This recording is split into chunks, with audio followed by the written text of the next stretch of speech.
Okay, while we're rolling, let's move on to another example here. I want to set up a hand now to explain some more about pot odds and implied odds. Here's a situation where, let's take a look at what you got. 6, 7 of hearts. Now, we're playing small ball, so you know what we do with these kind of hands, right? Small ball, baby, 500. Exactly, nice. So let's say everybody folds around now to the big blind, and the big blind decides, yeah, he's going to call you. So he throws out 300 more, okay? Pot's going to come in. Now we got a flop. Okay, now the flop comes down, king 8-4. You don't have anything but 7 high, all right? Now let's say your big blind opponent decides that he's going to bet out, and he bets 500. So let's throw that out there. Okay, now without me helping you, what are you going to do here in this spot? Gut shot, I'd probably throw it away. You know, that's what I would advise for a beginner, because I don't want them playing these slim kind of draws. There's a nice sized pot here. You could call, and if you snag that gut shot 5, you have a chance to get implied odds. By that, I mean you could win all the rest of his chips. In this situation, I would go ahead and make the call one time, because if you hit that 5, the payoff is huge. And you know what we're doing with small ball? It's like fishing. We're taking little risks, throwing out a little bit of bait, but we're looking to catch the real big sucker. So I'm taking into consideration what I could win down the road. Exactly, and that's called implied odds. So in this lesson, we learned 2 things. 1, implied odds, you can take long shots if your payday is going to be big enough. The other thing we learned is that sometimes the pot is laying you such a big price that even if you know your opponent has a better hand than you do, it's still correct to call. Make sense? It makes sense.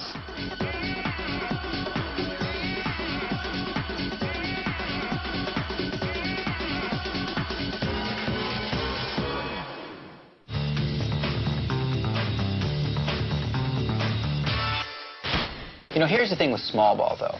It only works if you have the patience, discipline, and know-how to avoid the big traps. Okay, so let's look at an example right away here. Here was a situation where you were on the button with an ace-8. We know, playing small ball, nobody's in, you're going to go ahead and attack those blinds. So you went ahead and made it 500. The big blind called. Now the flop comes, king 8-6. He checks you. You've got a decent hand here. You've got middle pair and an ace overcard. So in this spot, I mean, what would you do here? Considering the pot, I'd bet 700. Excellent. I like the bet size. There's a little over 1,000 in there. Your 700 chip bet here is going to send the message to your opponent that, hey, I mean business. And here comes your opponent, and he sticks it all in. Yeah, that's tough. That is tough. But here's a situation where he's risking all of his chips. You just threw out 700. You're going to protect all yours. You're going to avoid this trap right here. He doesn't even know if you've got 3 8s, maybe a set of kings or something that strong. He's risking all his chips here. But you know what? We're going to avoid the trap. Here you're just going to give up your 700 and dump this hand. That's the key to small ball. This is a situation where you had a decent hand, but you got a lot of resistance from your opponent. He's risking all those chips on this one hand. You've only lost a little bit, but you protected everything that's in front of you. I promise you, what you got to do here is you got to keep the faith and continue with the system, and in the end, it's all going to work out. In this lesson, Daniel showed me the importance of avoiding traps. It's good to keep jabbing and to be in a lot of pots, but when somebody raises and I don't have the nuts, it's best just to fold the hand and save my money for when I do. When you're playing small ball, it's no good unless you're avoiding traps. When I talked to him about that, he seemed to get a really good understanding of that, so I have faith that he's going to use it properly.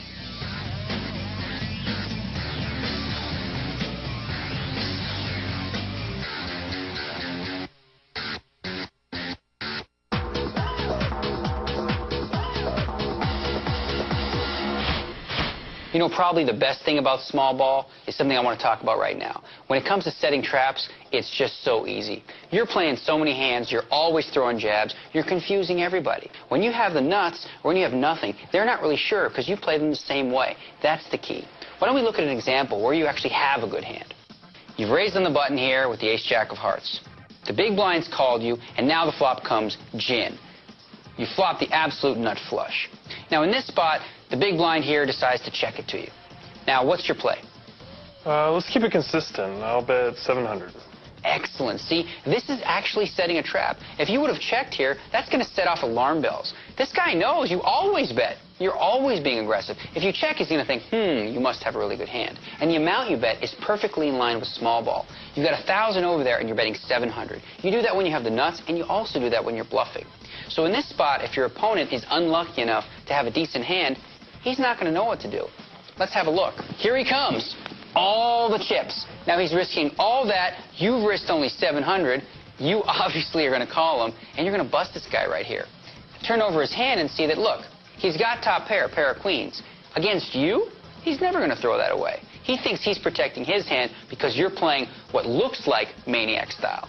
So here's the thing. When he makes this all-in play and you don't have anything, you lose the 700. But when you actually do have a hand, he loses everything and you bust him. So this hand worked out perfectly. You set a trap just by sticking with small ball. I promise you, if you continue to have the faith in the system, it's going to work out real well for you in the end.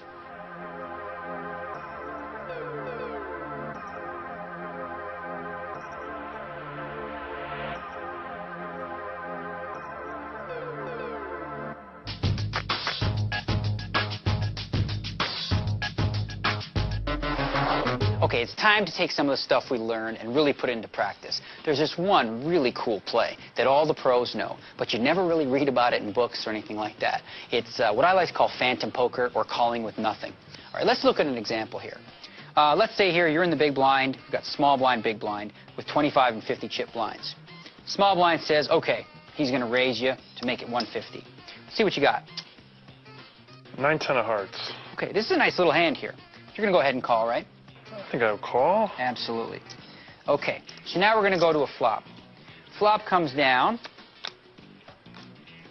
We got an ace, 6, and a 4. Now, this doesn't help you at all, right? No, it doesn't. One thing is, though, you got position in this situation. Let's say, again, the small blind who raised before the flop throws out another 150. Go ahead and call. Are you serious? Trust me. Go ahead and call. Okay. All right. Now, here we go to the turn. Let's say your opponent checks now. It's all up to you. He's basically putting up the white flag, saying, you know what? You've called on this flop. He's going to give you credit for something. If he doesn't have anything here, he's saying, go ahead and take the pot right here and now. So how much am I betting? You know what? We're going to stick with that whole small ball theme we were talking about earlier. There's about 600 in chips in that pot, right? Well, we don't need to bet the whole 600 to get the information we need. Why don't we try something around half the pot? Maybe 400. 400 it is. So you bet this 400 right now.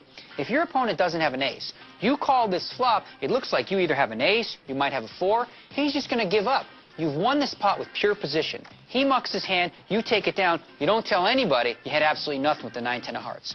The whole theme behind this idea, it's calling with nothing. Now this is a play, in combination with all those other plays, it's really going to take you to the top. You know, I really think I surprised Cole with that one tip, calling with nothing. When I told him to call, he kind of looked at me funny, like, are you serious? Maybe he thought I was joking. But I think that tip, that one secret tip that the pros know, is the one thing he might have been missing that's going to put him over the top.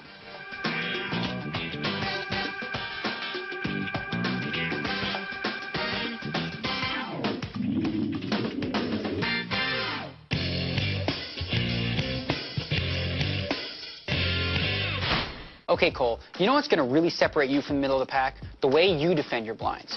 You're going to be a very liberal blind defender. You're going to defend with all kinds of hands because you want the image of a guy that says, you know what, you're coming to get my blind? Big trouble, buddy. I'm coming with you. Let's say, for example, the blinds are 100, 200, and an opponent has made it 600. Well, you've only got to call 400 more. So you get 400 in that pot to win 2, 1, and 4. So you're getting odds of 7 to 4. There's not that many hands in Holdem that are a bigger underdog than 7 to 4. So I know a lot of the books say, you know, you want to play trash hands in the big blind, but you're a good player. You want to see flops. You want that image of an aggressive blind defender. And you know what? The key, though, after the flop, is you don't want to get too caught up with these hands. If you call a raise with a, I don't know, a 6-4, if the flop comes king, queen, jack, I mean, don't just go bluffing at it. You're the good player looking to hit hands against other people and just have them scared of you. So how does that image strike you? That sounds great. Don't you hate it when a guy just keeps defending his blinds and is real pesky and never leaves you alone? Oh, yeah. Okay, well, that's exactly the kind of guy I want you to be. Sounds great. In this lesson, Daniel stressed to me the importance of defending my blind. There's always these pesky players that will re-raise you when you try to steal their blinds, and he showed me how to be the pest. You know, my goal with Cole was really to make him sort of an imposing monster. And one of the things I wanted him to do was really defend his blind liberally, so that when people came after him, they'd have to think twice about stealing his blind.